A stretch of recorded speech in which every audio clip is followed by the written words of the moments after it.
Ya, comenzamos a esta hora confinados aquí en Actualísima FM, la plataforma de la gente. Ya son las 21 horas con 6 minutos, 21 horas con 6 minutos y ya estamos junto a mi buen amigo Gustavo Torres. ¿Cómo estás, Gustavo? Gusto en saludarte. Buenas noches. Buenas noches, Cristian, ¿cómo estamos? Aquí recién llegando, un taco espantoso en Santiago. El desconfinamiento ha sido caótico. Mucha La gente quería vuelta a la salir, realidad, pues, amigo mío. ¿no? Un taco kilométrico que más de 40 minutos metió en el tráfico. Ya, no, tremendo, tremendo aquello. Bueno, ya vamos a tener los descargos también para hablar de dicha situación.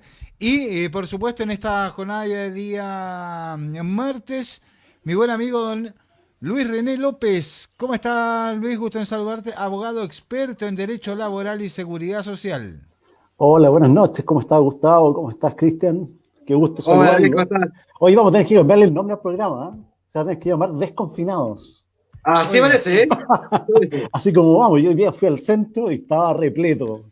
Ya empezaron a funcionar los restaurantes, las cafeterías, siguen las colas todavía, los bancos. Así que mucha gente. Sí, El día de hoy, pero van a ser cambios paulatinos, pues si tú sabes que esto no, se va a ir de a poquito ya volviendo a la normalidad, sí, pero con esperemos. una locura total en el tránsito, en fin, yo que ando harto en bicicleta, olvídate, los autos se te tiran Sí, encima, una locura total. Esperemos sí, claro. sí, que Locura. no haya más rebrotes ni nada de eso, que es lo que a buenas luces nos tiene a todos muy, pero muy preocupados. Ya pues, estamos iniciando ya una nueva jornada de confinados aquí en Actualísima junto a Luis René López, abogado experto en Derecho Laboral y Seguridad Social. La semana anterior habíamos quedado en algo, Luis, y lo vamos a cumplir, por supuesto, pues como era una tarea ahí que Vamos, quedó, sí, que quedó vamos a tratar. pendiente. Eso Sí, es, sí, pues, que vamos, había quedado vamos a tratar. pendiente la vez anterior y sobre todo de lo que tiene que ver con la historia del derecho laboral en Chile. Antes, recuerde compartir, póngale me gusta también a esta transmisión. Hoy día se viene, pero muy, muy bueno el confinado de esta jornada ya de día martes 29 de septiembre. Ya se nos está yendo este noveno mes del año, como ha pasado el tiempo. Ha pasado muy rápido, así que ya estamos Sí. entrando. Sí, ya llegó la primavera, estamos entrando a otra etapa. Octubre, que es un mes muy decisivo. Pero, Un Luis, temblorcito el día de la mañana, sí, ¿cómo? un temblorcito en la mañana. ¿Sabes que Ah, sí, dijeron que había cierto, yo lo temblado, pero no sentí. sentí nada? Sí, Sí, No, la sí, es verdad verdad. que estando a la altura se siente mucho más fuerte. sí, de todas maneras. De todas maneras, es cierto eso Sí, también. es cierto, entonces no fue una sensación mía. No, Yo no, también no, no, no estaba, fue sensación, fue temblor. fue temblor, mira.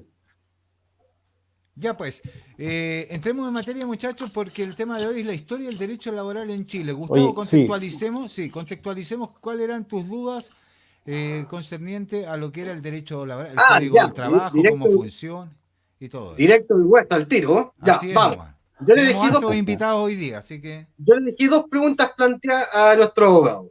La primera, ¿el código del trabajo realmente protege o no protege al trabajador? claro. Esa esa era pregunta una. esa es una, Esa es la una. que es Y la una, segunda era con respecto al tema de que en Chile hay 45 horas laborales. Es decir, uno puede trabajar 45 horas a la semana. No puede exceder ese tiempo a menos que sean 2 horas extras por día. Sin embargo, ¿qué pasa con esas 45 horas semanales en el caso de los trabajadores que tienen turnos cortados? En este caso, los restaurantes. claro. Oye, son dos preguntas bastante amplias y bastante Polémica. la primera pregunta que tú haces es una pregunta bien interesante porque si uno la aterriza, digamos, y la lleva a la práctica, uno empieza a pensar, a mí me hizo pensar las primeras reivindicaciones que Chile ha tenido respecto a las leyes laborales propiamente tales. Entonces, claro, cuando se pregunta uno si las leyes están hechas para los trabajadores o para los empleadores, que es una pequeña, gran pregunta, digamos, y si las normas están hechas para ello, fíjate tú que la historia nos ha enseñado, de alguna forma, eh, porque tú sabes cómo nace el derecho al trabajo. El derecho al trabajo nace por la industrialización en el siglo XIX en Chile. La industrialización en Estados Unidos, en el mundo en general, y empieza a masificarse la industria y empiezan las pequeñas grandes batallas de los trabajadores a pronunciarse. Ya en 1907, ponte tú, en 1907, ya habían habitaciones obreras para los mineros en la salitrera, donde se empezó a trabajar, y ya ellos empezaron a exigir que se tenían que hacer viviendas para estos trabajadores y sus familias pudieran vivir cerca del lugar, porque no tenían cómo irse a sus lugares de estadía, por lo general. Ahí empiezan los primeros movimientos a movilizarse. El descanso dominical en 1906. Bueno, pero todas estas leyes, fíjate tú, que son bien interesantes desde la perspectiva de tu pregunta, porque en 1920 estaba de candidato Arturo Alessandri Palma. Y Arturo Alessandri Palma toma todas estas leyes sociales, digamos, todas estas leyes laborales, junto con el petitorio del ejército, por decirlo de alguna manera, y las lleva como gran carta, digamos, diciendo que él va a poder conciliar el trabajo, la capitalización y la industrialización con el trabajo y el mundo obrero. Y lleva todos estos planteamientos en su campaña política. Y bueno, y sale elegido Arturo Alessandri. Sin embargo, dentro de los 4 años de gobierno, más o menos, que se mantuvo, ninguna de estas promesas se hizo realidad en el fondo. No se llevaron a cabo. Entonces, ¿qué ocurrió? Fíjate tú que en 1924 el ejército de Chile se le paró a Arturo Alessandri Palma en el Congreso, porque lo que se estaba discutiendo en esa época, imagínate en esos años, era la dieta parlamentaria, para poder aumentar la dieta parlamentaria de los parlamentarios, para poder aumentarse las remuneraciones. Mira, imagínate, oye, pero imagínate que ha pasado tantos años y la historia se sigue repitiendo. Claro. Y ¿sabes que le estaba detrás? Carlos Ibáñez del Campo. Y Carlos Ibáñez del Campo. Viejazo, pero más o menos, oye, nos pegamos un viejazo eterno, po. Y Carlos Ibáñez es que. Creo que es válida la pregunta que hace Gustavo, y es la pregunta que también están mucha gente en el chat posteando hoy día. En realidad, ¿cómo funciona, así de forma simple, y más que cómo funciona, cómo ejercer también algunos derechos laborales que quizás la gente no sabe que tiene, y que siempre es muy engorroso a la hora de firmar un contrato, a la hora de generar un nexo laboral con un empleador, ya sea independiente, ya sea formal, en fin, siempre es complejo. Entonces, que la letra chica, que esto, que las vacaciones, que esto proporcional, que el finiquito, que cuánto me corresponde. Entonces, hay un montón de tecnicismos también que son bien complejos, que vamos a tratar de dilucidar ahora. Vamos a tratar. Por eso mismo es importante poder entender el camino de la reivindicación en este contexto. Si uno va mirando la historia de la silla, por ejemplo, para las personas para las empresas industriales, para las empresas del comercio, el poderse sentar en un comercio fue una reivindicación social importante, que se plasmó con Carlos Ibáñez y al final con el primer código del trabajo que tuvimos, que fue en el año 1931. Y de ahí para adelante se empezaron a dictar un montón de normas con el propósito de poder resguardar los derechos de los trabajadores y no los derechos de los empresarios. Y ahí se producen las disparidades, y ahí empiezan los canales políticos y qué sé yo, toda una serie de aspectos que vienen en forma posterior. Imagínate que la escrituración del contrato, que es un aspecto que hoy día es necesario en una relación contractual, que los trabajadores tienen la posibilidad de poder hacerlo exigible. Si pasan 15 días y tú no has escriturado tu contrato de trabajo, o si tienes un doble contrato a plazo fijo, tu contrato se transforma en indefinido. Todas esas reivindicaciones, todas esas luchas se han ido plasmando en un código del trabajo que tenemos el día de hoy, digamos. Es decir, nos saltamos 3 periodos más o menos para llegar a lo que tenemos hoy día. Para poder respaldar lo que es un contrato de trabajo escriturado, básicamente, donde se puede establecer cuál es tu función, tu remuneración, tu horario, tu jornada, etc. Y esa exigibilidad los trabajadores la tienen que saber, porque es muy importante que cuando uno empieza una función laboral, en cualquier trabajo, en cualquier índole, tú puedes hacer exigible la denuncia formal a través de la Dirección del Trabajo para que tu contrato se pueda escriturar. Primero, porque es un respaldo para el trabajador, como primera cosa. Que esté escriturado es un respaldo. Que no esté escriturado te puede dejar muy en el aire, porque ya empiezan al no pago de las imposiciones, etcétera, a lo convenido, a lo preestablecido en el convenio, a la multiplicidad de funciones. Entonces, mejor establecer y delimitar cuál es el campo de acción dentro de un contrato de trabajo. Y para eso te sirve, en el fondo. Le sirve al trabajador tener un respaldo en ese contexto. Se sanciona al empleador en muchas oportunidades, pero también el trabajador tiene la facultad de poder exigir que el dicho contrato se escriture, partiendo por esa estructura, partiendo por esa base. Y los aspectos mínimos, bueno, están contemplados en el código que tenemos el día de hoy, el Código del Trabajo. Están establecidos en la norma, digamos. Ahora, ¿qué son las primeras? A ver, hoy día también vamos a ir aclarando algunos aspectos. En la mayoría de las veces, o un porcentaje alto, la inspección del trabajo le da, en la mayoría de los casos, la razón al trabajador. Muchas veces cuando uno dice que voy a hacer un juicio, que Sí, mi jefe voy a demandar, la mayoría de las veces, sí. porque en ese sentido hay que ser claro también cuando no funcionan muy bien en algunas instituciones y nosotros las criticamos, pero también veamos que, ¿a qué voy con este apunte? A que también el trabajador puede tener la seguridad en ese sentido de que funcione el tema de la inspección del trabajo, como tú estabas diciendo. Ya es un aval que está del lado del trabajador. Ahora, que hay más temas mucho más técnicos y temas que otra gente resuelve de una mejor manera, o las empresas, entre comillas los abogados, que también saben ahí alguna triquiñuela y todo eso, Claro. que es parte también del proceso, terminan a veces perjudicando un poco más también, en este caso a los trabajadores. Pero ya partes con un aval de la inspección del trabajo que favorece en la mayoría de las veces también al trabajador. Bueno, sí, pues la Sí, inspección del trabajo fue creada con ese propósito, con el propósito primero de poder interpretar y extender las normas jurídicas aplicables a casos concretos.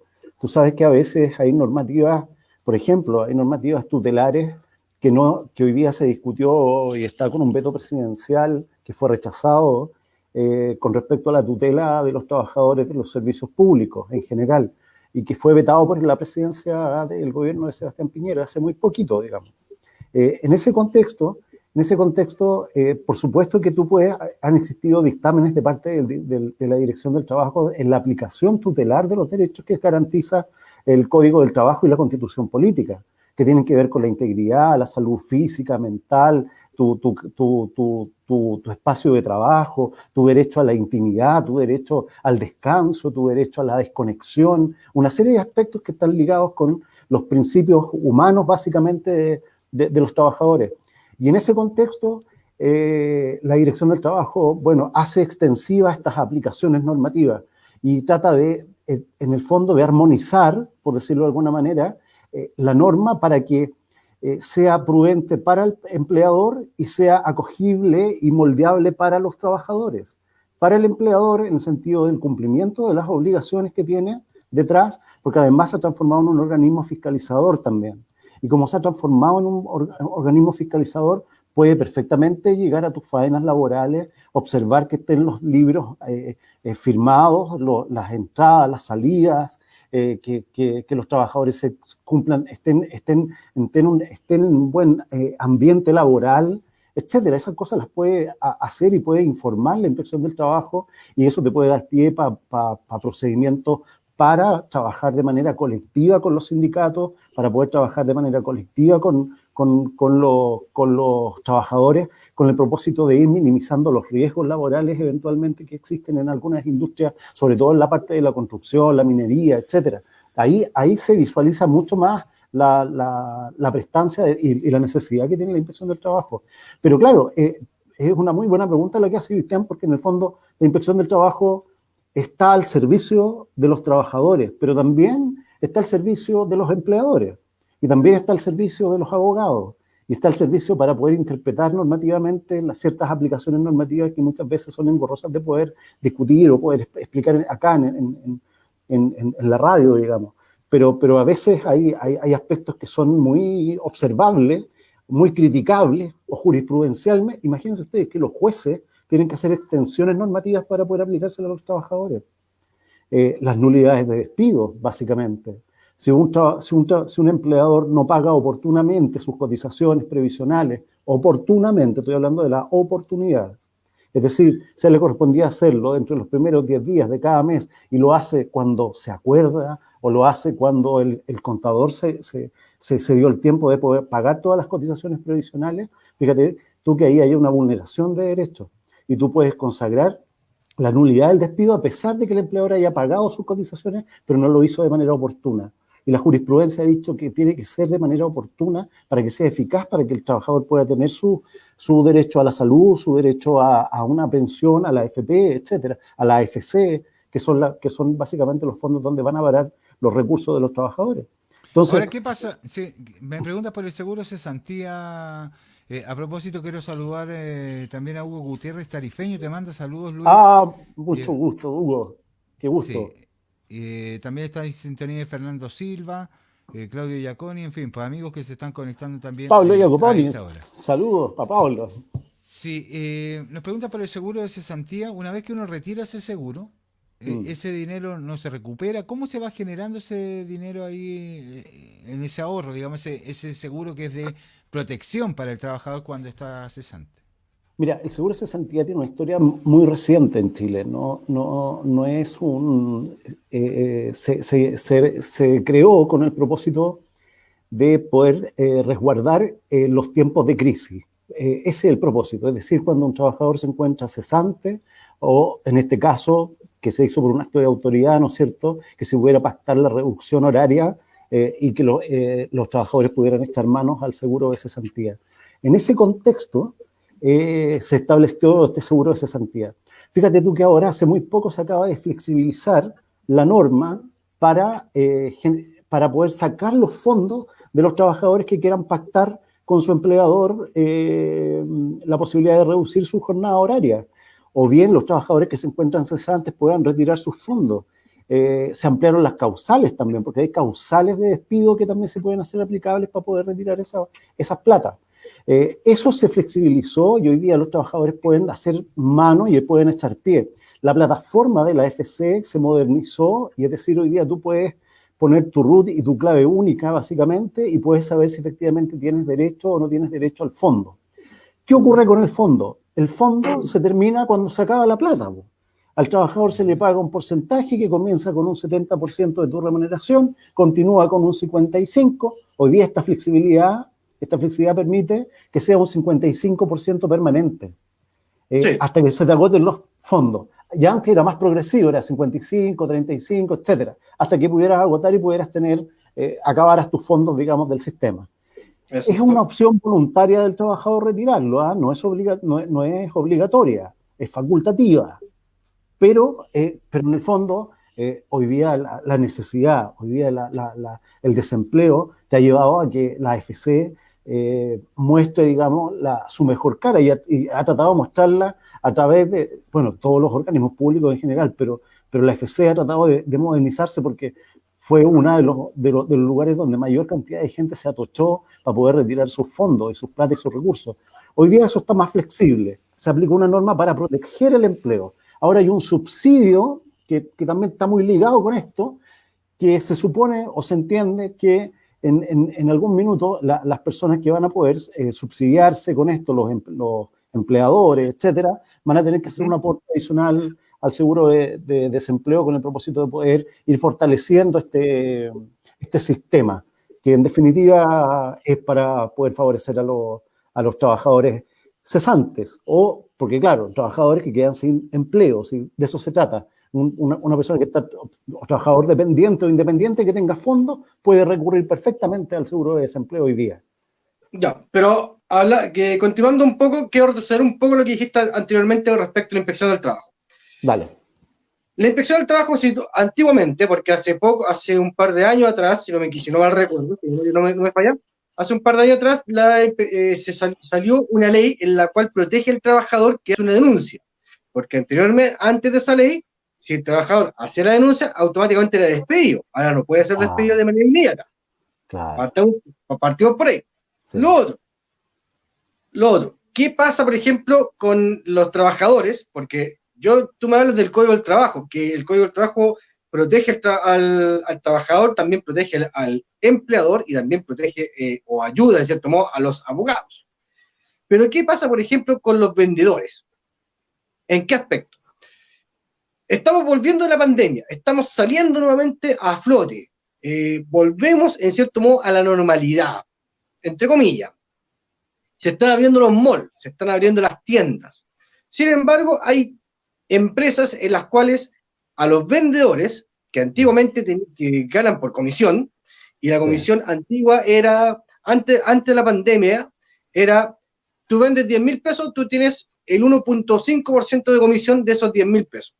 Sin embargo, hay empleadores que a partir de ahora quieren modificar los contratos, ¿ya? Y decirle al vendedor, oye, ¿sabes qué? Tú a partir de 12 millones o de 10 millones hacia arriba recién vas a comisionar. Vale decir que si tú no cumples la meta de vender 10 millones, tú no vas a ganar comisión. ¿En qué aspecto ahí el trabajador está protegido? Porque ahí yo no veo ningún tipo de protección. Sí, es una buena pregunta, Gustavo, porque hoy día, lamentablemente, estamos con casi un 16% de cesantía, según lo que se ha informado. Exacto. No por el gobierno, sino por otras organizaciones. Eso hace que hoy día la seguridad en el trabajo, la estabilidad en el empleo, permita que los empleadores actúen de una manera bastante ceñida, porque en el fondo pueden modificar contractualmente tu contrato, lo que no está permitido, porque eso se llama jus variandi, lo que tú me acabas de señalar. Es decir, si tú tenías un piso y en ese contrato se establecía una comisión determinada, preestablecida antes de la pandemia o antes de la crisis o antes de los tiempos que estamos viviendo, y ese contrato se modifica en perjuicio del trabajador, el trabajador puede recurrir a los tribunales con el propósito de poder iniciar un jus variandi, autodespedirse eventualmente y poder pagarse, digamos, o tutelarmente también respaldarse a través de los procedimientos, a través de un procedimiento judicial. Pero sabemos hoy día que un procedimiento judicial de esa envergadura, digamos, significa dejar a un trabajador sin trabajo, cesante, sin poder percibir remuneración, teniendo que buscar trabajo en otro retail o en otra empresa del rubro o de la venta, porque los trabajadores, los vendedores se especializan en determinadas áreas. Entonces, ¿qué ocurre ahí? Ahí ocurre un fenómeno que efectivamente no es oportuno, porque al no ser oportuno, fíjate tú, Gustavo, lamentablemente el trabajador, si se autodespide o inicia un procedimiento judicial, va a tener que perfectamente esperar 1 año y medio si es que el empleador le quiere dar pelea, digamos, al trabajador para poder obtener alguna remuneración. Y hoy día las artimañas con las cuales se puede actuar judicialmente son bastante extensas. Hoy día los tribunales laborales ya están dando audiencia para el próximo año. Ya, si yo presento una demanda hoy día, me están dando audiencia para enero, febrero, marzo del próximo año. Entonces, entonces, ¿a quién protege entonces el Código del Trabajo? Porque estoy leyendo, por ejemplo, que Ignacio Facuse dice, el contrato de trabajo en principio se modifica de mutuo acuerdo, es decir, de acuerdo entre trabajador y empleador. Pero en este caso... un poco lo que estaba diciendo también Luis, pero claro, ahí hay pero un ¿qué matiz, pasa ¿no? si, por ejemplo, claro, pero ¿qué pasa si, por ejemplo, en el ejemplo que le puse a Luis, el empleador te impone modificar el contrato? ¿En qué parte ahí el trabajador queda protegido para no modificar ese contrato, para no modificar esa ganancia que tenía, ¿ya? Y resulta que no tiene protección. ¿Por qué? Porque si demanda se queda sin pega durante ¿cuánto? 6, 7, 8, 9 meses, por ir a un juicio, que en la cual ese juicio va a ser un autodespido prácticamente, ¿ya? Y va a quedar cesante de todas maneras. ¿Me logra entender? sí, Entonces, sí, ¿en qué momento se protege al trabajador ahí? Porque no se está protegiendo. Es que por eso te digo, la justicia laboral o la justicia en general, si no es oportuna, no es eficaz. No es eficaz. Y como en todas las ramas del derecho ocurre, en el derecho penal, imagínate, si no hay una pena preestablecida, se establecen los principios de inocencia, un procedimiento judicial largo, el daño jamás se repara eventualmente, como corresponde, y uno dice, aquí no hay un equilibrio entre las partes. Aquí hay una víctima y un victimario. Y aquí hay un tema muy importante, Gustavo. Aquí quien tiene el poder es el empleador. Él tiene el poder. Quien está debajo de ese poder es siempre el trabajador. Siempre hay algo que te puede aplastar, por decirlo de alguna manera. Entonces caemos en las instituciones y tenemos que reclamar en la inspección del trabajo, y la inspección del trabajo te va a llamar a un comparendo dentro de 30 días, comparendo donde ni siquiera van los empleadores, van mandatarios, y si no estás de acuerdo tú con firmar la causal o no estás de acuerdo con preestablecer, tendrás que recurrir a los tribunales de justicia. Y queda un trabajador sin recursos económicos eventualmente, porque va a quedar cesante, ¿cierto? Se va a autodespedir y va a iniciar un procedimiento judicial de lato conocimiento. Entonces la ley no es oportuna. Y es ahí donde está donde falta una cultura de laboralidad para las partes. Yo creo que tenemos buenos empleadores, pero tenemos muy malos empleadores también. Entonces, claro, se produce esta descompensación, porque acuérdate tú, dentro de una relación laboral, no están las partes de manera equitativa, de manera igualitaria. Yo no estoy con mi empleador de manera igual, no, él está en un nivel mucho más superior que yo. Él tiene el recurso económico. Es decir, yo estoy bajo el poder de mando del empleador. Exactamente. Y ese poder de mando, fíjate tú, ese yugo que se te impone, ese yugo que ha existido históricamente, que existe hasta el día de hoy y va a seguir perpetuándose en la historia del hombre, digamos, hasta que no cambien un poco el raciocinio de nuestras mentalidades propiamente tales, vamos a estar sumidos a esa realidad y vamos a tener que vernos bajo las consecuencias del poder que tiene el empleador. Si el empleador te dice, mire, usted me está reclamando demasiado, ¿por qué crees tú que en Chile existe una tasa de sindicalización tan baja? El 10% en Chile se sindicaliza. Ese es otro punto. Ese es otro punto. Sí. ¿Por qué, por ejemplo, cuando la gente se quiere sindicalizar o crear un sindicato, automáticamente despido? Masivo, pero despido masivo. Claro. Entonces, nuevamente volvemos al tema de que la ley no protege al trabajador, entonces. Estamos mal, entonces.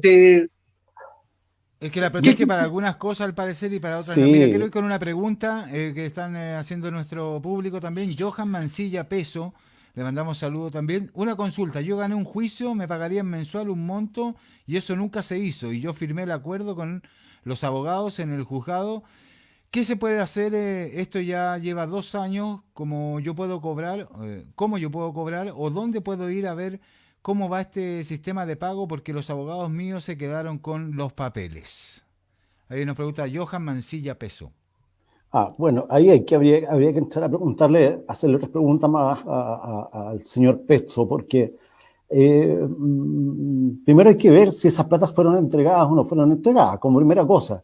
Hoy día los abogados muchas veces hacen firmar mandatos y llegan a acuerdos con los... No ha cobrado por lo que dice aquí. No ha cobrado, no ha podido hacer exigible dice el cumplimiento. que él ganó un juicio, que me pagarían mensual un monto y eso nunca se hizo. Se llegó a un acuerdo. Yo firmé el acuerdo con los abogados en el juzgado. ¿Qué se puede hacer? Esto ya lleva 2 años y ¿cómo puedo yo cobrar o dónde puedo ir a ver cómo va el sistema de pago? Porque sus abogados se habían quedado con los papeles.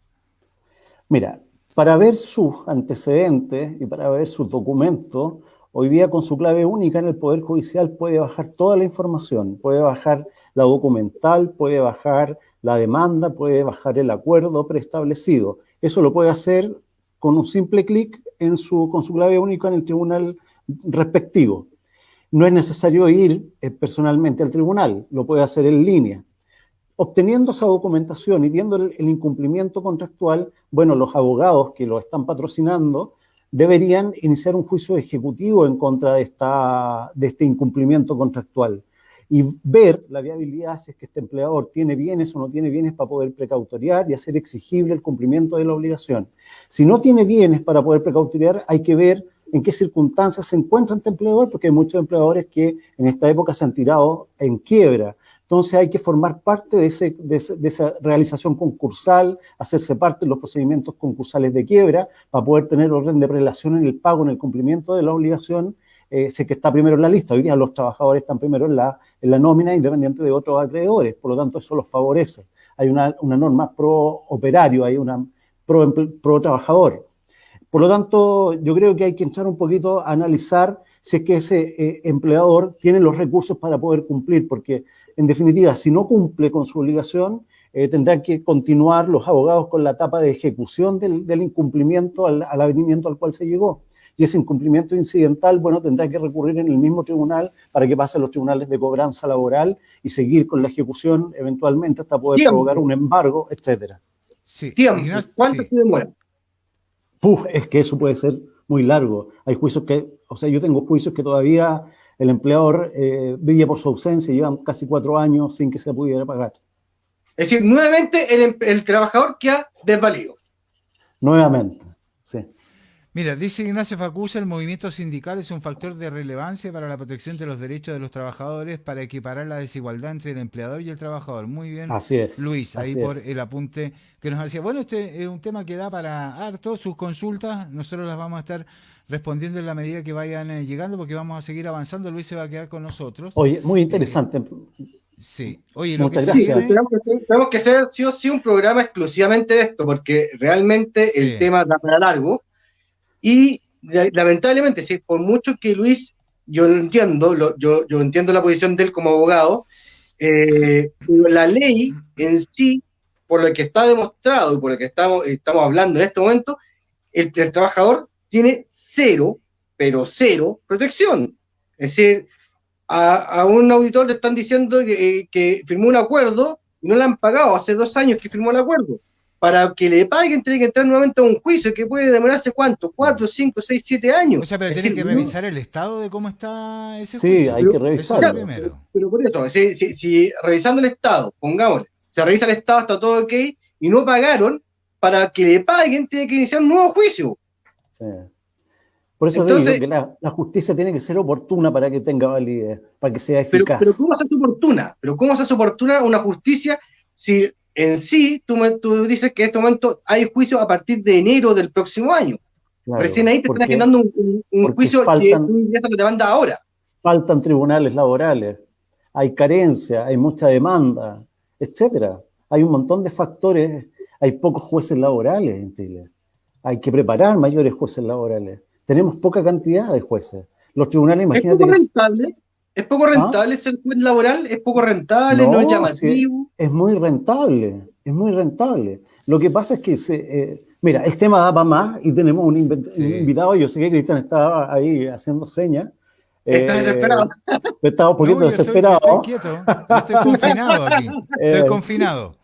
Eso, 21:36 y hacemos pasar entonces a nuestro siguiente invitado. Luis se va a quedar con nosotros. Si tiene alguna pregunta en torno al derecho laboral, usted la puede realizar sin ningún problema. Pero vamos a seguir avanzando porque es muy interesante lo que se viene ahora y le quiero agradecer, por supuesto, ya está en pantalla nuestro invitado a continuación.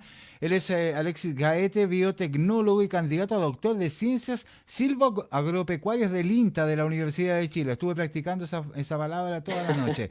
Gracias, Alexis. Gusto en saludarte. Buenas noches. Esto es Confinado a través de Actualísima. Buenas noches, Alexis. Un gusto. Buenas noches, Alexis.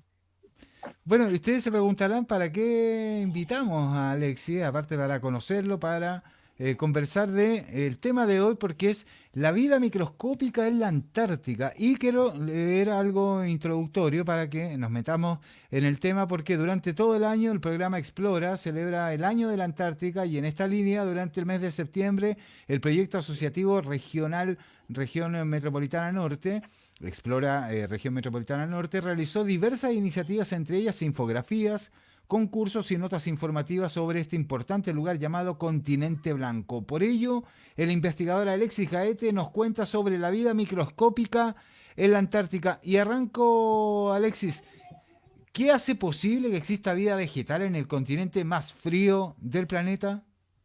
Mira, así como tú dices, Cristian, la vida microscópica o los microorganismos, en el caso de lo que yo estoy estudiando actualmente, que son las bacterias de ambientes extremos, uno de ellos corresponde a la Antártica, las bacterias se han descrito o se han apuntado como el principal asentamiento de otras especies de vida, por ejemplo, las plantas en ambientes que son más extremos. Las bacterias presentan un metabolismo muy rápido, más que las plantas o no nosotros como seres humanos. Las bacterias se multiplican muy rápido, por lo tanto ellos tienen la capacidad de adaptación mucho mejor que otras especies. en estos ambientes. Entonces, en este caso, las bacterias representan el primer asentamiento porque ellos también pueden ir preparando el terreno, por así decirlo, para que se vayan desarrollando otras especies. Pueden ir mejorando, por ejemplo, la calidad del suelo, ya que las plantas necesitan varios nutrientes y también algunos factores ambientales específicos para poder sobrevivir, y las bacterias lo pueden desarrollar. Entonces, eso es lo que hace importante desarrollar un estudio de microbiología en estos ambientes. Ahora yo creo que lo que todos nos estamos preguntando es cómo en un continente tan frío, y uno desde la ignorancia puede decir, pero en ese ambiente, en esas condiciones, no se puede mantener vida, algún tipo de vida, ya sea vida vegetal, vida microorgánica, en fin. Entonces, tú lo acabas de explicar muy bien, pero entonces es posible también en este ámbito poder prever esta situación. Claro, lo que pasa es que las bacterias específicas de estos ambientes tienen características que permiten poder sobrevivir acá.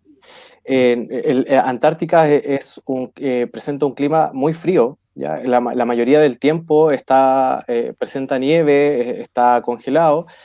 Por lo tanto, las bacterias tienen que metabólicamente estar preparadas para poder sobrevivir en estos ambientes.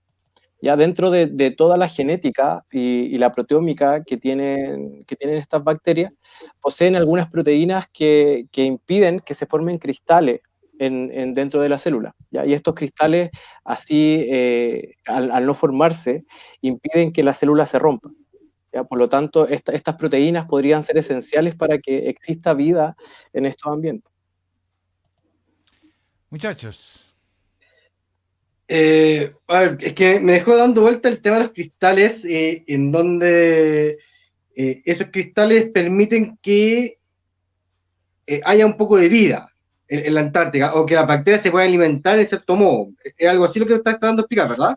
No, lo que pasa es que la célula, bueno, la célula está compuesta por líquido por Claro. dentro, ya que es donde están todas las membranas, y el núcleo, etcétera. Entonces, cuando tú expones a una temperatura muy baja, este líquido se congela, ¿ya? Y al Exacto. formarse estos cristales, puede formar de que esta membrana se rompa. Y ese rompimiento hace que la célula o la bacteria, en este caso, pueda morir, ¿ya? Y las bacterias que están adaptadas para estos ambientes extremos, específicamente los climas fríos, poseen proteínas que evitan que se formen estos cristales. Ah, es decir, por eso entonces es la posibilidad de vida que hay en la Antártida en estos momentos. Exacto, exacto. Ahora, oye, si lo ahora, llevamos a un ejemplo muy simple, sí, Gustavo, voy enseguida contigo, pero a lo mejor lo llevamos al ejemplo del que está escuchando el caballero, la señora, el niño, el joven en la casa. Por ahí se puede explicar también de acuerdo a esto, que es cuando uno ve que se congela la materia orgánica, por ejemplo la carne, el cuerpo que dura cierta cantidad de tiempo también congelado, Ujú.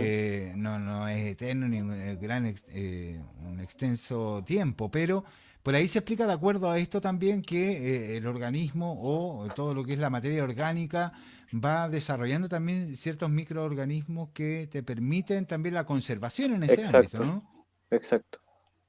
¿Se Sí. entendió o muy enredado lo que dije? Sí, no, o sea, como ejemplo podríamos ver, si imaginamos un globo y llenamos este globo de agua, pues, y lo metemos al congelador, que son menos 20 grados, esta temperatura va a hacer que esta agua se congele. Y ahí estos cristales o agua congelada, tanto se va a expandir, y al formar esta agua congelada, puede hacer que el globo se trice, ¿ya? Entonces, al trizarse, esto obviamente va a perder su estructura y va a hacer que el microorganismo no pueda, en el fondo, sobrevivir. Sí. Luis, ya. tú tenías algo que consultarle porque Oye, te no, trajeron un no, fósil, ¿no?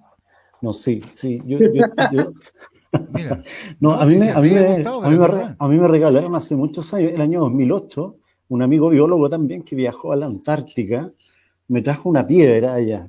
No sé si se ¿Ya? alcanza a visualizar desde Yo te acá, hago un primer plano, a ver. pero, pero mira los colores anaranjados que Sí.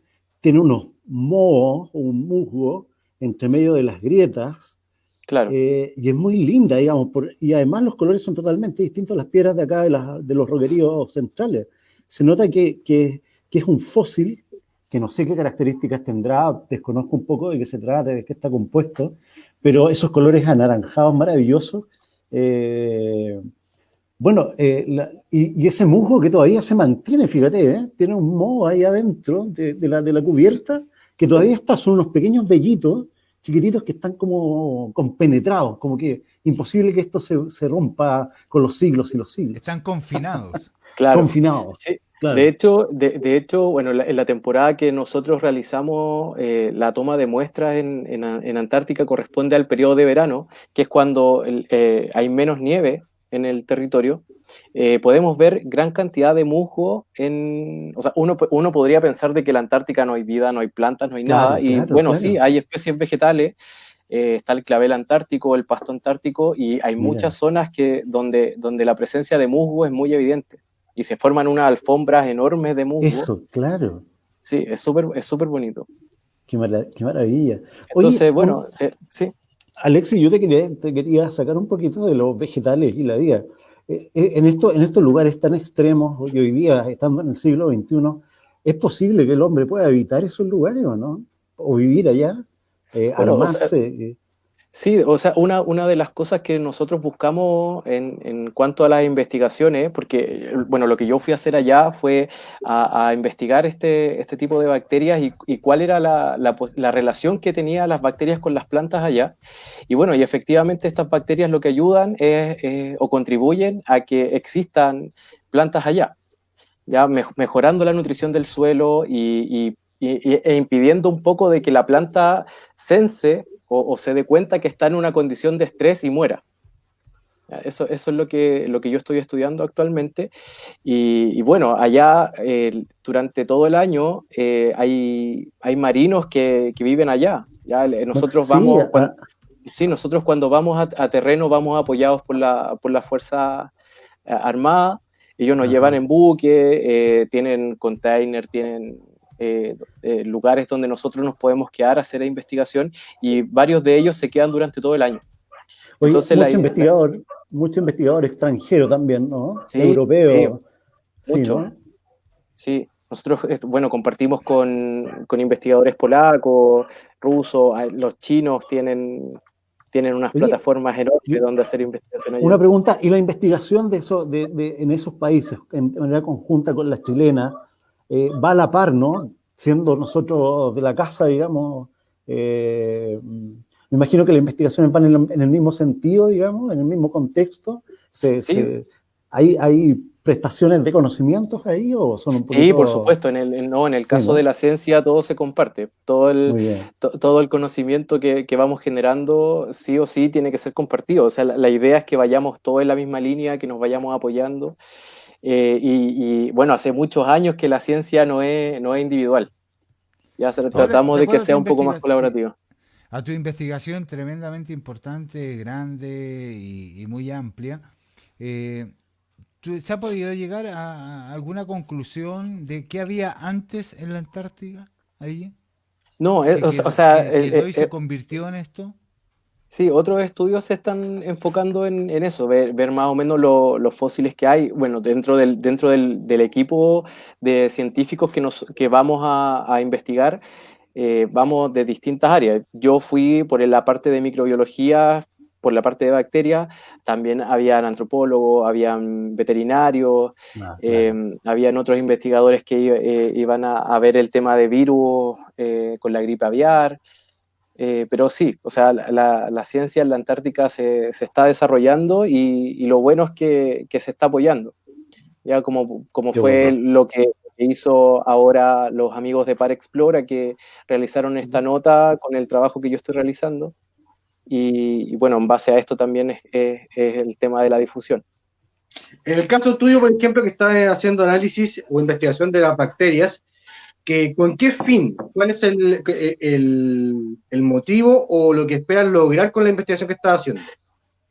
Bueno, mi investigación se basa o tiene el fundamento con más que nada relacionado al cambio climático. Ya específicamente nosotros tenemos, como país, tenemos una diversidad de clima donde podemos cultivar distintas especies vegetales. Pero recientemente el cambio climático ha hecho que los cultivos vayan cambiando su territorio. Ya, por ejemplo, no sé, en el norte, donde la parte de uva y las viñas están desarrollando sus productos, han hecho que hayan tenido pérdidas enormes.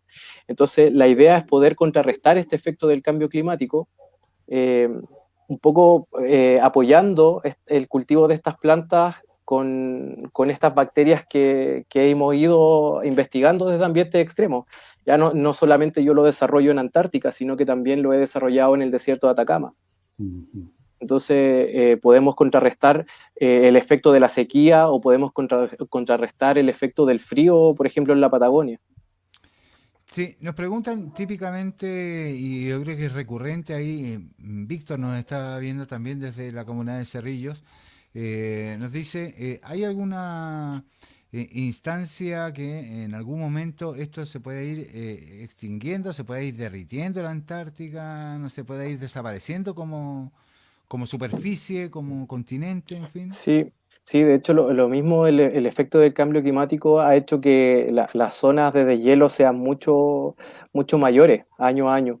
Se ha reportado, por ejemplo, este año hubo una temperatura máxima en Antártica que fue exagerada y eso mismo ha hecho que, por ejemplo, que salió en las noticias de que se desprendió todo un glacial y la reproducción de los pingüinos se vio afectado. Entonces, no sé, de repente podemos ver que hay 0,2 grados de diferencia de un año a otro, pero esa variación de temperatura causa un efecto enorme en la flora y la fauna de las distintas localidades, como también lo es Antártica. Muchachos. Y en el caso del norte, ¿con qué te has topado?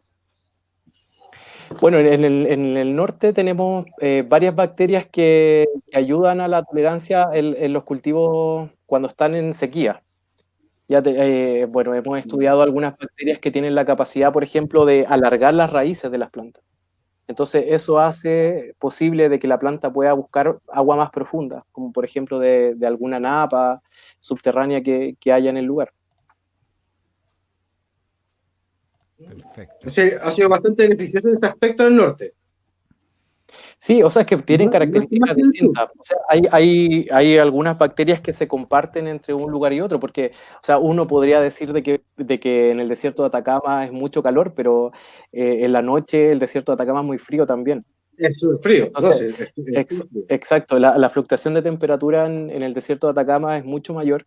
Podemos pasar de menos 4 grados Celsius a 34 grados Celsius en el día. Entonces, bueno, vamos a tener bacterias que sean mucho más específicas para algunos cultivos vegetales. Pero ¿En qué cada época fuiste localidad tú tiene... al norte? ¿Perdón? ¿En qué época hiciste el estudio en el norte? En abril. En el norte se hace en abril después del invierno boliviano. Ya. Sí, Así que claro, ahí te topas con temperaturas de 4 o 5 grados bajo cero aproximadamente en la noche. claro, claro. Y en el día también es muy tedioso el tema del muestreo porque hace mucho calor también.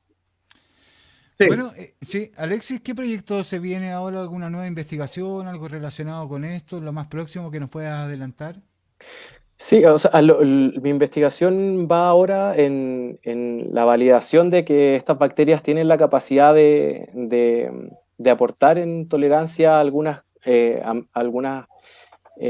no sé, por ejemplo, el frío o la sequía. Y bueno, la investigación, los pasos que vienen ahora es aportar esto, es probarlas directamente en los cultivos vegetales. Ya lo vamos a probar en tomate, en sequía y también en alta y baja temperatura. Perfecto. Bueno, vamos a ver cómo se va desarrollando esta situación. Yo, Alexis, te quiero agradecer tu tiempo. Por supuesto, este es un tema que siempre apasiona, que a veces cuesta un poquito digerirlo en una primera instancia, porque, claro, no somos expertos en los temas, pero sí hay mucha inquietud y desde de repente la inocencia, la tibieza también de nuestro conocimiento en este ámbito también le preguntamos y tratamos de representarlo a la gente. Así que sabemos también de este tremendo trabajo y bueno, y el equipo lo que hace también Explora es tremendo. Así que ya con el doctor Mario Chon, que siempre ha estado acá con nosotros, Ujú. que lo vamos a invitar también próximamente, y ahora tú que te estás sumando también a esta suerte de ciclo de invitados también. Sí, es súper importante el tema de la difusión en la ciencia. O sea, nosotros, más allá de difundirnos entre investigadores, también es importante que conozcan lo que nosotros hacemos como ciencia en Chile. O sea, nosotros en Chile no estamos tan atrasados o no es tan Claro. distinto en lo que hace el resto de los países en el mundo. Ok, pues bueno, me saluda a toda la gente que trabaja contigo también, a tu equipo y en general a seguir interiorizándonos también en estos temas que son muy importantes, que son apasionantes y que la gente, insisto, no deja de hacer preguntas y, por supuesto de poder saber algo más además de un continente que nosotros lo conocemos desde que tenemos uso de razón, pero que a la vez tampoco no conocemos prácticamente nada de ello. O sea, Claro. frente a tal, no se enseña mucho en los colegios tampoco, ni en mi época ni en estas No, épocas. no, no. Solamente, ahí hay una deuda también, Alexis, yo creo, más allá de que es un tema que te compete a ti directamente y que tú lo puedes conocer al dedillo. Sí, bueno, también hay algo que nosotros hacemos como investigación y en un proyecto en el que yo trabajo, que es Mil Genoma y el Centro de Regulación del Genoma, donde nosotros hacemos ciencia escolar. Nosotros hemos hecho algunos proyectos con escolares de tercero y cuarto medio que están interesados por la ciencia. Y claro, la importancia de la difusión de estos proyectos es súper importante, que también es algo a lo que se dedica Explora. Ok, pues Alexis Gaete, muchas gracias por estar con nosotros en esta noche de confinados aquí en Actualísima, la plataforma de la gente. Un abrazo, que Muchas estén muy gracias a bien. ustedes por la Gracias. invitación. Hasta luego. Chao, chao. Gracias. Bueno, y Qué ya interesante. Oye, qué son las 21. interesante, ¿eh? Sí, nueve con cincuenta Sí, y seis muchachos. Temazo, ¿eh? Temazo este. Temazo, Y impresionante. yo el hielo, lo único que conozco es para echarle al vaso a la piscola. Eso es lo que yo más conozco del hielo en Eh, general. Bueno, para ir finalizando también el programa, quiero darle la bienvenida y por supuesto ya ha estado con nosotros una tremenda amiga y además una tremenda profesional también en el ámbito de las artes. Usted ya la está viendo en pantalla, está junto a nosotros, Laura Pizarro, directora de la Casa de la Cultura Violeta Parra. Laura, ¿cómo estás? Buenas noches. ¿Cómo están ustedes? Ha sido una larga jornada la de hoy. ¿Están bien? Buenas Sí, sí, noches, todo, muy bueno. Laura. todo Qué bueno, un excelente. gusto saludarlos.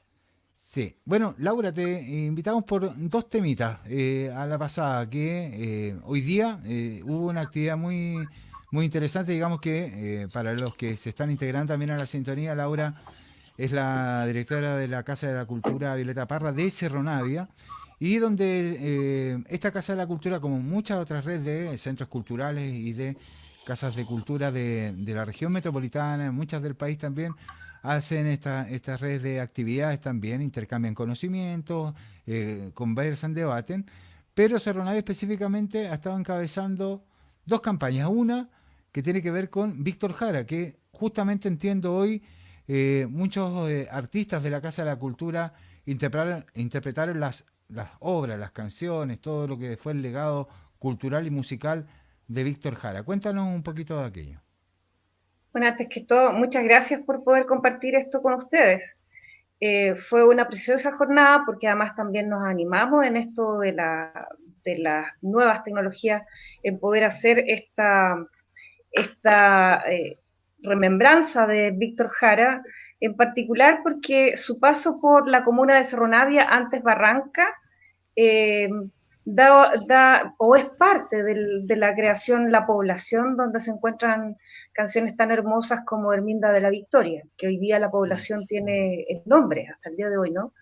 Y también Luchín, en fin, o el río Mapocho, en fin, todo lo que ahí da cuenta de cómo se vivía en ese tiempo eh, una toma de terrenos con el legítimo derecho a la vivienda propia, por montones de vecinos que fueron y se tomaron allí esos terrenos con la urgencia, ¿cierto?, que podía significar la llegada de la Carabineros en aquel tiempo. Y Víctor Jara lo lleva de una manera magistral a su obra, que hasta el día de hoy creo que una de las grandes obras, considerando además la prolífica obra de Víctor Jara, pero la población sin duda interpretó la vivencia de miles de chilenos en tomas de terreno a lo largo de todo el territorio. Pero además Víctor Jara fue un hombre muy prolífico en materia artística. Él fue director teatral, fue músico, fue mimo también en un tiempo, participó de un coro también en un tiempo, en fin, fue parte del grupo Cuncumen, el Teatro Nacional con lo que significó el Teatro de la Universidad de Chile, en fin, su obra es tan gigante que recordarla desde este punto, esto que es la comuna de Cerro Navia, fue maravilloso, y el marco de público también lo fue. Así es que quedamos muy contentos con esto, y con nuestros artistas y profesores, los estudiantes de nuestra Casa de la Cultura y nuestros profesores fueron los que rindieron este tributo a Víctor Jara. Así es que con la presencia de nuestro alcalde también, y de la Fundación Víctor Jara, representada por su director ejecutivo Cristian Galás, y dirigentes vecinales, más artistas locales, cantores populares, en fin. Fue una jornada muy bonita, así que estamos muy contentos con ello. Y el segundo punto, que para ir al otro tema que también nos convoca Laura, es que, entre otras cosas, también se ha encabezado una campaña, porque sabemos que para los próximos años, por lo menos unos 6 7 años más, va a pasar una extensión de los nuevos tramos de la línea del metro por Cerro Navia, cosa que no había ocurrido. Van a pasar 3 estaciones por la comuna. Una de ellas justamente en Mapocho con Huelén, la otra entiendo en Mapocho con Neptuno, y la tercera en Rolando Petersen con Salvador Gutiérrez. Esas serían las 3 estaciones, los 3 puntos. Y entre ellas la casa, la que está a muy pocos metros de la Casa de la Cultura, que es Mapocho con Huelén, esa estación, están encabezando esta campaña de 1 metro para Víctor. 1 metro para Víctor y para Violeta. Estamos ahí, claro, a 1 metro para Víctor y Violeta. Que pueda llevar el nombre de Víctor Jara o de Violeta Parra, esa estación en particular. Y pero además porque estamos al ladito de Herminda de la Victoria, entonces queda muy, muy claro el sentido que se expresó en la consulta ciudadana. ¿Se acuerdan el plebiscito comunal que se hizo a lo largo del país? Allí se le consultó a nuestros vecinos. La pregunta local, o una de las preguntas locales, es si estaban de acuerdo o no con que las estaciones de metro, 2 de las estaciones de metro, llevasen el nombre de Víctor Jara y Violeta Parra. Esto fue aprobado mayoritariamente por los votantes, y por lo tanto el respaldo ciudadano para poder llevar adelante esta iniciativa lo tenemos en esa consulta comunal que tiene validez legal plena, y por lo tanto lo entendemos así, consultado a nuestros vecinos la oportunidad para que nosotros como municipalidad trabajemos por ese norte, ¿no? Tener 2 estaciones de metro, una para Víctor Jara y otra para Violeta Parra, y se justifican ambos porque su obra recoge lo que es la identidad comunal, en particular en lo que significó un tipo de poblamiento de la comuna, y segundo, el trabajo de recopilación que hizo Violeta Parra también en el sector. Entonces, por eso que estamos tranquilos llevando adelante esta iniciativa. Hay fundamentos de sobra y también, como les digo, este respaldo ciudadano para poder llevarlo a cabo. ¿De quién depende que estén esos nombres? Eso hay que conversarlo con Metro, obviamente. Metro S.A., ellos tienen también un área que es de participación ciudadana, que hacen este relacionamiento con la comunidad para la instalación de las estaciones de metro. Normalmente, pero existen excepciones, por lo tanto en esas excepciones nosotros nos radicamos, es que lleve el nombre de la calle que hay arriba, ¿no? Pero hay casos en donde los nombres no responden a eso, y por lo tanto tenemos la justificación o la fundamentación para poder seguir adelante con la campaña en Pero estos por términos. eso, es decir, el nombre la potestad para poder colocar el nombre es directamente de Metro.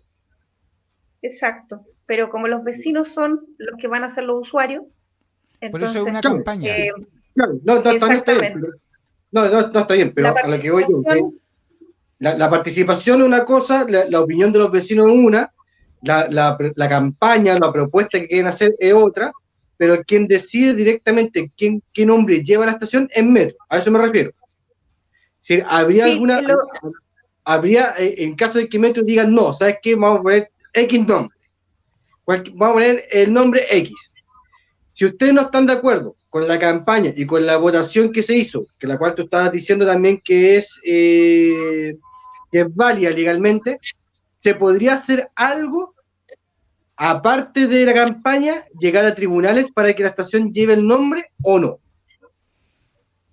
no, ni siquiera nos hemos puesto en ese escenario, porque entendemos que si hay algo que quedó, vino y se quedó para siempre, y esperamos que así sea, es la participación. Ya no solo desde la lógica de la representación, sino que recogiendo lo que significa una democracia participativa, más que representativa.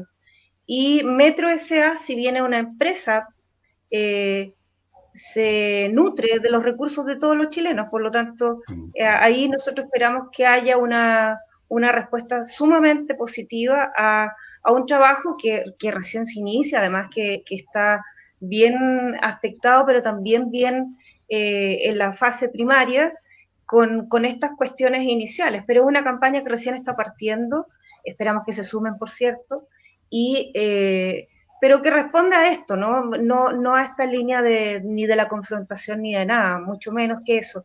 Eh, Entendemos que las cosas tienen que ser sencillas, porque de eso finalmente nosotros nos nutrimos, y que responden a una necesidad, a una proyección, a una representación identitaria que está avalada por esta consulta comunal legal, por lo demás, que se formuló a los ciudadanos de la comuna de Cerro Navia. Así es que eso nosotros esperamos que prospere en esos términos sin necesidad de llegar a ninguna cuestión No, pues judicial. no es la idea. Así, pues, y Laura, No, por último, estos diálogos culturales constituyentes, estos que entiendo se han estado realizando y que además esto va a proseguir mañana, miércoles a las 7 de la tarde, porque la cultura es un derecho humano, porque es importante diálogos con el académico Julio Pinto Vallejos. Ahí hay un link para la inscripción y esto se transmite a través de Facebook de la Casa de la Cultura y las Artes Violeta Parra, el Departamento de Historia de los Aires y a través de YouTube también. así es. Pero además es sumamente importante mañana, porque mañana es una clase abierta, sobre todo porque participa el Premio Nacional de Historia Julio Pinto. Mm. Eh, por eso hemos querido abrirla. Sin embargo, este es un ciclo que dura 10 sesiones en estos diálogos culturales constituyentes que lo hemos considerado absolutamente necesario porque en la constitución actual la cultura no está consagrada como un derecho inherente a las personas por su calidad de personas. No es un derecho humano, por tanto. Eh, pero sin embargo, la pandemia más que nunca ha demostrado que la cultura sí es un derecho humano y que sí es absolutamente inherente a cada una de las personas, porque cada uno de los elementos de representación de la cultura ha estado presente en cada una de las casas. Lo hablábamos la vez pasada que estuve acá en el mismo programa. Perfecto. Eh, la cultura sin duda ha estado en cualquiera de sus expresiones en cada una de las casas. Entonces, esta es la pregunta, las preguntas que vamos a conversar con el profesor. ¿Por qué la cultura es un derecho y por qué es tan importante que la cultura esté presente dentro de una constitución que nos rige a todos por los demás? Entonces, si nosotros llegamos a los consensos como sociedad y logramos mirarnos con esta identidad territorial que es propia, sin necesidad de un espejo que a veces no refleja lo que somos, eh, y que se dé, por lo tanto, en el contexto de la construcción de este nuevo pacto social entre los chilenos y chilenas, nos parece que es absolutamente relevante. Acá la idea es que, aparte de conversar sobre el derecho a la cultura, cada una de las bajadas tiene que ver con ese derecho en particular. Entonces, hablar de las políticas culturales en Chile en los últimos 50 años, la cultura política, los patrimonios en disputa, la comunidad y cultura y el rol de las comunidades en forjar sus identidades culturales, arte, comunidad y participación, la cultura ancestral inmigrante en la dinámica de resistencia cultural y gobiernos locales, y obviamente el que a veces lo conversábamos contigo la vez pasada, ¿te acuerdas? Que tenía que ver cómo se financia finalmente, cómo hacemos que estos procesos y cada una de sus expresiones tenga una forma de materializarse. Lo que está en la Constitución Política de la República es las bases fundamentales de convivencia entre todas las personas. En esos pisos nosotros aspiramos a que la cultura también tenga un espacio donde dialogarse y materializarse en acciones concretas que se vean reflejadas en nuestro nuevo texto constitucional. Y ese es el objetivo que está detrás de estos diálogos culturales constituyentes, y esperamos que las personas que se formen desde septiembre, mañana, hasta diciembre, durante los 15 diálogos que contempla el ciclo, puedan efectivamente ser líderes de opinión a la hora de discutir sobre estas materias, sobre la nueva Carta Constitucional en nuestro territorio en particular. Pero si hay oportunidad de poder dialogar con otros territorios, bienvenido sea, pero lo esencial es que todos comprendamos la relevancia de la cultura y por qué debería estar en nuestro nuevo pacto social. Esa es la idea. Así es. ¿Cómo se pueden conectar entonces? A través de la página de la Casa de la Cultura, ¿no? En Facebook. La Casa de la Cultura, y nos pueden acompañar mañana a través del canal YouTube de la Universidad de Santiago, porque esto es en coordinación con ellos.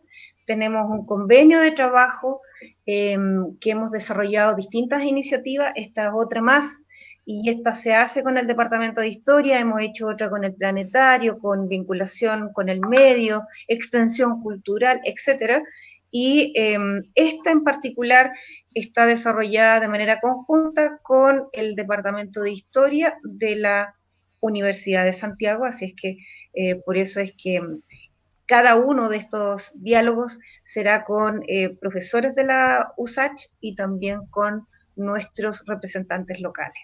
Esa es la idea. Poder debatir desde la academia, sí, pero también desde el territorio hacia la academia. Eso es lo fundamental. Ok, pues Laura, te agradecemos el tiempo. Sabemos que tú todavía no paras. Hiciste un pequeño break ahora, pero te agradezco porque creo que eran dos informaciones muy relevantes que siempre, y las puertas están abiertas para todos las casas de la cultura, para todos los que quieran promover el arte. Laura Pizarro, directora de la Casa de la Cultura Violeta Parra de Cerro Navia, gracias por estar con nosotros esta noche en Confinados. Un abrazo, saludos a todos. Un abrazo.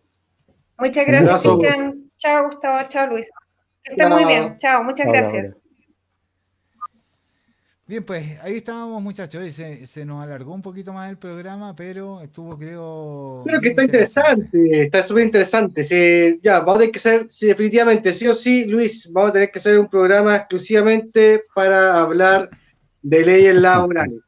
De verdad, sí, mira, da para mucho. Johan Mancilla, Pecho, te agradeció, Luis, por la respuesta, gracias al programa. Pero dice que lo malo es que los empleadores se tiran a quiebra y en algunos días siguen funcionando con otro RUT y los trabajadores quedan sin nada, y ahí hay que hacer una ley mucho mejor. Eso es verdad, también es cierto. Por eso, con lo que acabas de decir, súper importante, porque eso mismo hacen algunos empleadores para no pagar gratificaciones. Ojo con eso. Porque cada cierto tiempo la empresa puede cambiar de giro y cambiar de RUT y no pagar gratificaciones eternamente. Ok, muchachos, pues muy buenas noches, don Luis René López, como siempre. Hoy, muy buen programa, felicitaciones, notable. Muy bueno. Muchas gracias por esta invitación. La gente también lo disfrutó. Sí, amigo, sin duda. El eterno Gustavo Torres, El Dorian Gray de la radio. Ya. Oye, vamos a estar conversando por interno para preparar un programa netamente laboral y vamos a invitar a alguien más también para que participe y podamos conversar Sí, pues. la hora Sí, por completa. supuesto, sí. No, Y la hay gente que de a hacerlo. poquito empieza.